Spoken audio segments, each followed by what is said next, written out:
नमस्कार मित्रांनो, आपल्या बंदिस्त मेंढी पालनामध्ये आपण शेळ्यांना आपल्या नारीच्या 3 पिल्लं 4 पिल्लं झालेली पाहिली.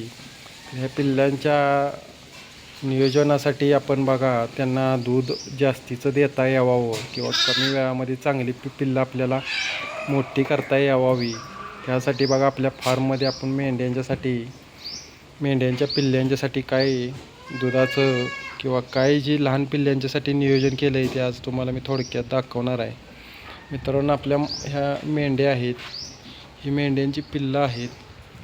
तर ह्या पिल्लांना एक्स्ट्राचं दूध मिळावं किंवा पिल्लं चांगली मोठी व्हावी लवकर कमी वेळेत आणि चांगली तंदुरुस्त पिल्लं व्हावी, किंवा आपल्या मेंढ्यांना जास्तीचं पिल्लं 3 पिल्लं 4 पिल्लं होतात तर ती पिल्लं टिकावी मोठी व्हावी, त्यांना भरपूर दूध मिळावं ह्यासाठी बघा आपण नियोजन केलं. ही खूप दिवसापासून नियोजन आहे मित्रांनो.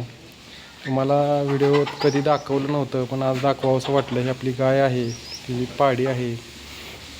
ह्या गाईचं दूध आपण आपल्या फार्ममध्ये आपल्या पिल्ल्यांच्यासाठी फक्त मेंढ्यांच्यासाठी वापरत असतो. आणि जी काही उरलेलं दूध आहे त्या दुधाच्या पैशामध्ये आपला जो मेंढीचा जो खाद्याचा वगैरे खर्च आहे तो निघत असतो. असं आपण बघा आपल्या पिल्ल्यांच्यासाठी ह्या मेंढी पालनामध्ये नियोजन केलं आहे. तुम्हाला आपलं नियोजन कसं वाटलं नक्कीच कमेंटमध्ये सांगा. धन्यवाद.